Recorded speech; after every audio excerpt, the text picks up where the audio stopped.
अक्सर सुनते हैं हम ये नाम पीसीओडी, पीसीओएस और कई बार लगता है कि शायद ये एक ही चीजें हैं। मतलब इंटरनेट देखो तो कुछ और, डॉक्टर कुछ और बताते हैं, कंफ्यूजन तो होता है। और सबसे जरूरी सवाल, क्या ये वाकई एक ही है और क्या इनसे मतलब गर्भधारण पर असर पड़ता है? हमारे पास जो स्रोत है वो इसी चीज पर है, पीसीओडी और पीसीओएस में असल में अंतर क्या है। तो आज हम इसी जानकारी की गहराई में उतर रहे हैं।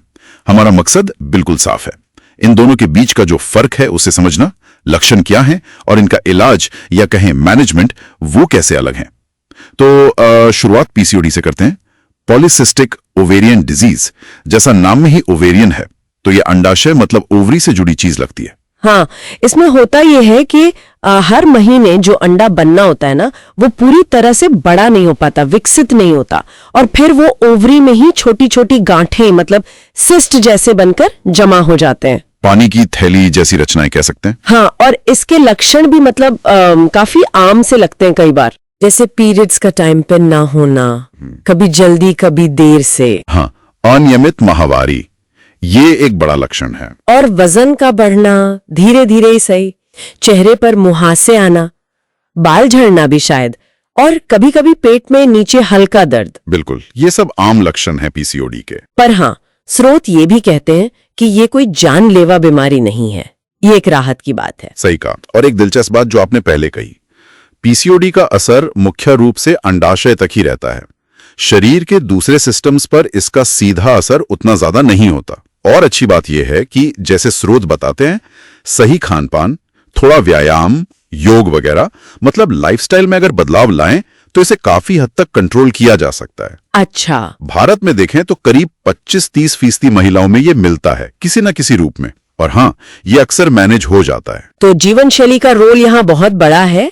तो क्या हम ये कह सकते हैं कि ये पीसीओएस के मुकाबले कम गंभीर है? हाँ, आमतौर पर पीसीओडी को मैनेज करना आसान माना जाता है, और यहीं पर देखिए पीसीओएस बिल्कुल अलग तस्वीर पेश करता है। पॉलीसिस्टिक ओवरी सिंड्रोम, ये सिर्फ ओवरी की प्रॉब्लम नहीं है, ये एक सिंड्रोम है। सिंड्रोम मतलब? सिंड्रोम यानी लक्षणों का एक समूह जो एक बड़ी मतलब अंदरूनी गड़बड़ी की तरफ इशारा करता है। ये असल में एक हार्मोनल और एक मेटाबॉलिक असंतुलन है। हार्मोनल असंतुलन मतलब शरीर के हार्मोन्स गड़बड़ा जाते हैं। बिल्कुल सही। पीसीओएस में शरीर में जो मेल हार्मोन्स होते हैं ना, एंड्रोजन जिन्हें कहते हैं, उनका लेवल नॉर्मल से ज्यादा हो जाता है। और इसका असर सिर्फ ओवरी पर नहीं बल्कि पूरे शरीर के सिस्टम पर पड़ता है। मेटाबॉलिज्म पर भी, जैसे इंसुलिन रेजिस्टेंस वगैरह की समस्याएं जुड़ जाती हैं इससे। ओहो, तो फिर इसके लक्षण भी शायद पीसीओडी से अलग और ज्यादा गंभीर होते होंगे। स्रोत बताते हैं कि इसमें ओव्यूलेशन यानी अंडा बनने की प्रक्रिया ही रुक सकती है। हाँ बिल्कुल। पीरियड्स महीनों महीनों तक नहीं आते। चेहरे पर या शरीर पर मोटे अनचाहे बाल उगना, वो भी। हाँ, उसे हर्सुटिज्म कहते हैं, वो भी एक लक्षण है। और वजन का तेजी से बढ़ना, मूड स्विंग्स, तनाव, डिप्रेशन जैसा महसूस होना, ये सब भी। जी हाँ, ये सब पीसीओएस के लक्षण हो सकते हैं।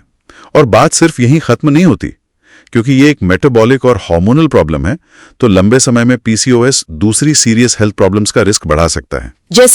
जैसे बांझपन यानी इनफर्टिलिटी का खतरा बढ़ जाता है, टाइप 2 डायबिटीज होने का रिस्क काफी बढ़ जाता है, हाई ब्लड प्रेशर, दिल की बीमारियां, यहां तक कि थायराइड की समस्या भी इससे जुड़ सकती है।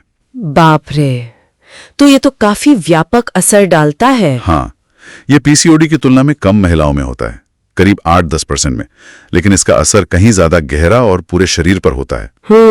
तो अगर हम दोनों को साथ रखकर देखें, एक सार निकालने की कोशिश करें, तो पीसीओडी मतलब मेनली ओवरी से जुड़ी दिक्कत है, जिसे लाइफस्टाइल बदलकर काफी हद तक संभाला जा सकता है, और इसमें गर्भधारण भी अक्सर हो जाता है। हाँ, संभव है। जबकि पीसीओएस एक पूरी तरह से अलग चीज है।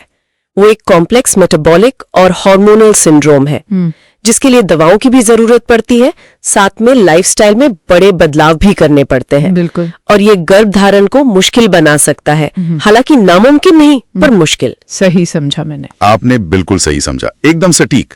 नाम भले ही मिलते जुलते हों, पर दोनों की जड़, उनकी गंभीरता, उनका मैनेजमेंट, सब कुछ बहुत अलग है। इसीलिए खुद से ही लक्षणों के आधार पर कुछ मान लेना या नेट पर पढ़कर इलाज करना वो ठीक नहीं है। हाँ, वो तो खतरनाक हो सकता है। बिल्कुल, डॉक्टर से मिलना, सही जांच करवाना वो बहुत जरूरी है। और हाँ, यहाँ एक बात और सोचने वाली है जो हमारे स्रोतों से भी उभर कर आती है। जब हम ये समझ रहे हैं कि लाइफस्टाइल, खान पान, हार्मोन्स का संतुलन ये सब कितना जरूरी है इन कंडीशंस में, तो सवाल ये उठता है कि हम अपनी रोजमर्रा की आदतों को लेकर कितने सचेत हैं, कितने जागरूक हैं। क्या हम सेहत का ध्यान सिर्फ तब रखते हैं जब कोई प्रॉब्लम सामने आ जाती है, या फिर ये एक लगातार चलने वाली कोशिश होनी चाहिए रोजमर्रा की? इस पर सोचना जरूरी है। अगर इस वीडियो से आपको जरा भी मदद या नई जानकारी मिली हो तो वीडियो को लाइक जरूर करें और डॉक्टर टॉक्स हिंदी चैनल को सब्सक्राइब करना बिल्कुल ना भूलें।